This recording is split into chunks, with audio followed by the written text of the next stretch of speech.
Ettina, öruggur sigur á Danmörku í dag. Þú lítur að vera glöð með þessu úrslit. Já, það bara alltaf ekki að vinna, sko. Hvað, ef við skapum þetta fyrir, þið lendu undir í fyrsta leikluta og komið svo einhvern veginn baka og náðu öllum völdum og öllum, hvað það sem þið gerir breytt? Já, við vorum ekki að spila góða vörn í fyrsta leikluta. Svo bara í öðrum leikluta fóru skotin að detta og spilaðum betri vörn og bara svona smalt þetta allt saman. Var eitthvað sem kom ykkur óvart í leik Danmörku í dag? Nei, í rauninni ekki. Við vorum búin að fara aðeins yfir þær. Hvað var það svona helsta sem þið þurftu að verjast móti Danmörku í dag? Bara við þurftum að halda mönnum betur fyrir framan okkur, bara svona það sem við gerðum illa á móti Finnlandi. Já. Talandi Finnarleikinn, það lítur nú að vera gott að koma tilbaka eftir það var erfitt tapað á móti Finnlandi, ætlaði að gera mér í Hugalund.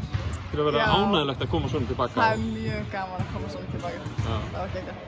Svíþjóð á morgun, hafið eitthvað náðu að kíkja á þær? Ég meina þeir eru væntanlega að fara að spila bara upp á sæti á mótinu á morgun.